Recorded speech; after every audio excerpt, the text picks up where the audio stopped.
Seguimos avanzando, amigos y amigas, en Buena Onda. El día de hoy tenemos un tema poco común y que tal vez poco se conversa, se discute, como es la figura o el personaje del diablo. Hay un cuento de Islandia que habla del origen de las medusas. Es muy breve y se los voy a contar. Dice: un día Jesucristo y San Pedro paseaban junto al mar. Cristo escupió entonces en las aguas y de su saliva surgió el lenguado. San Pedro escupió también, y de su saliva surgió el pez globo. Ambos peces son buenos para comer, aunque naturalmente el lenguado es más sabroso y apreciado. El diablo, que le seguía los pasos, lo vio todo y no quiso ser menos. Así que también el diablo escupió en las aguas. Pero de su saliva salió la medusa, que, como todo el mundo sabe, no sirve absolutamente para nada.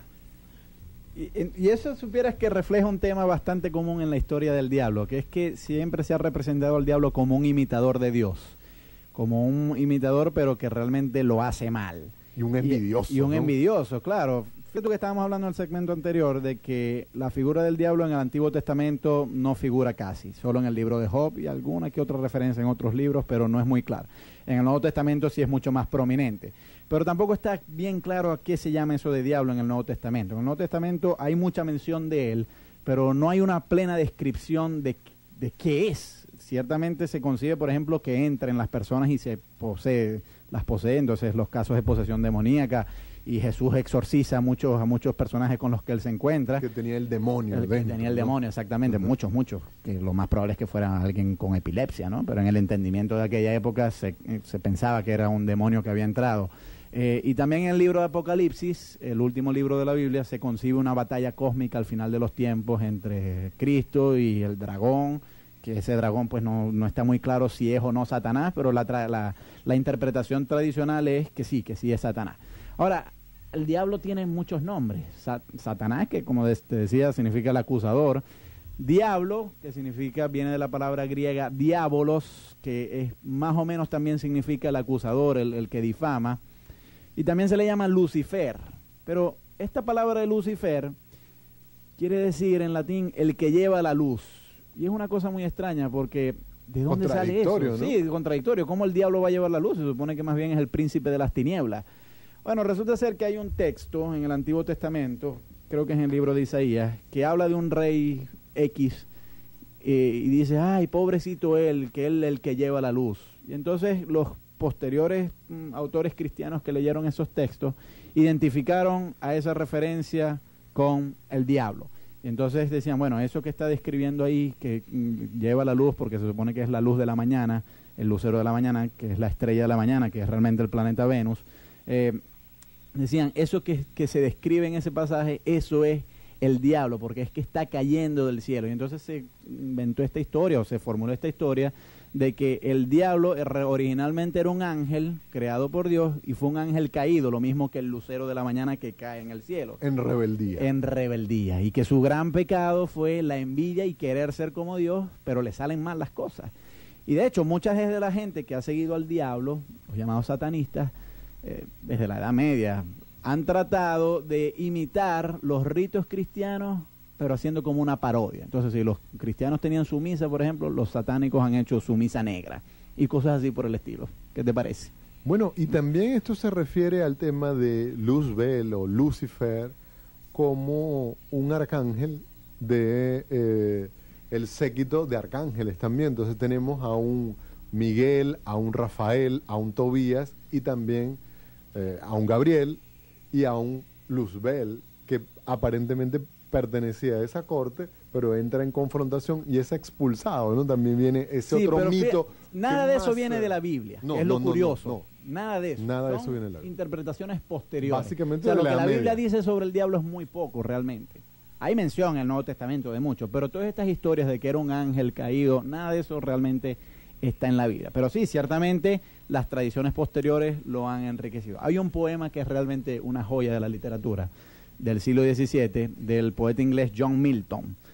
El poema se llama El paraíso perdido, y en formato de versos Milton ahí narra toda una épica sobre la rebelión del diablo frente a la corte de Dios. Y entonces coloca en términos muy épicos cómo el diablo se enfrenta a Dios en esa lucha por querer ser como él. Hasta el siglo XVII, el diablo era realmente un personaje despreciado y causaba mucho temor. Pero una cosa muy curiosa en la historia de la literatura es que Milton le da la vuelta y empieza a presentar un diablo más noble con el cual el lector se puede identificar. Eso que tú leíste ahí, el cuento de Islandia, creo que. De Islandia. De Islandia. Sí. La verdad es que no pone al diablo en un perfil muy noble. O sea, Muy lo pone noble. como un imitador, un envidioso que le sale la cosa mal. Que iba persiguiendo a Dios, ¿no? Iba persiguiendo a Dios. Pero a partir del siglo XVII, los grandes poetas, o varios grandes poetas, se han procurado poner al diablo bien como envidioso, pero con cierto carisma. Y además de eso, invita al lector a pensar, bueno, caramba, un momento, quizás la causa satánica no es tan mala. A lo mejor algunas cosas que dice el diablo sí tiene razón. Y esto lo hace mucho Paraíso Perdido de Milton. Por ejemplo, cuando el Satanás invita a los ángeles a formar una coalición para rebelarse contra Dios, la manera en que los intenta persuadir es muy interesante, porque le dice, miren, Dios es un dictador que está allá en el cielo, que quiere que todo el mundo lo idolatre, y es una cosa muy aburrida. En cambio yo voy a ser más democrático, yo voy a someter a consideración de ustedes si quieren rebelarse o no. ¿Acaso Dios les pidió a ustedes si ustedes querían ser parte del cielo? En cambio yo les estoy invitando a formar parte de mi ejército, y el que no quiera unirse a esta sublevación, pues no se una. Pues y así se plantea Satanás en este poema, es que Dios es realmente un gran dictador totalitario, y lo que él plantea en el cielo es una cosa muy aburrida, es todo el tiempo estarlo alabando. En cambio, si se vienen conmigo, la cosa va a ser pues un poco más divertida, más picante.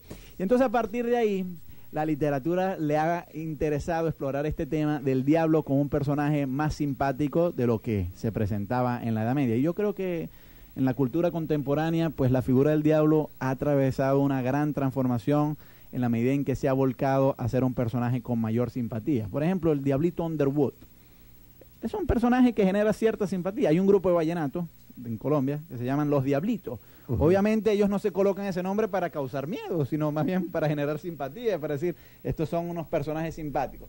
Entonces, a partir de Milton y todo el periodo de literatura romántica, por ejemplo, Lord Byron, etc. Comienza que un refinamiento del diablo. Pero para hacerlo con un rostro más humano, no para hacerlo como una entidad que encarna absolutamente el mal, sino para hacerlo como un personaje que ciertamente tiene muchos defectos, entre ellos la envidia, la ambición, etcétera, pero que por otra parte parece plantear cosas sensatas, como por ejemplo, ¿por qué yo me tengo que arrodillar frente a Dios? ¿Por qué? Y el cine también va a cooperar mucho. Claro, en otro rostro sin diferente duda, del diablo. sin duda. Por ejemplo, no sé si tú has visto El abogado del diablo, Claro, con Al Pacino. ese es Si te pones gran a ver, ejemplo. si te pones a ver, ahí Al Pacino no es una figura desagradable. El tipo es simpático, invita a comidas, baila, se ríe todo el tiempo. Entonces, Es un personaje misterioso, atractivo. Es atractivo, a eso vamos, exacto. Pero no era como, así no se ha planteado el diablo en toda la historia. Es decir, No, esto es un vuelco personaje hacia el siglo estrafalario. XVII. El diablo en los cuentos populares, por ejemplo, es un personaje básicamente estrafalario, incluso hasta burlesco. Nosotros vamos a hacer una pausa. En este momento estamos conversando del personaje del diablo. ¿Y usted qué piensa del diablo? ¿Qué le pasa por la cabeza cuando habla de este personaje? Incluso a algunas personas no les gusta mencionar ese nombre porque le da un poco de miedo y porque dice que no, ese nombre no debería mencionarse. Continuamos nosotros. Ahora en la parte musical les ofrecemos al grupo Desorden Público con el tema Diablo.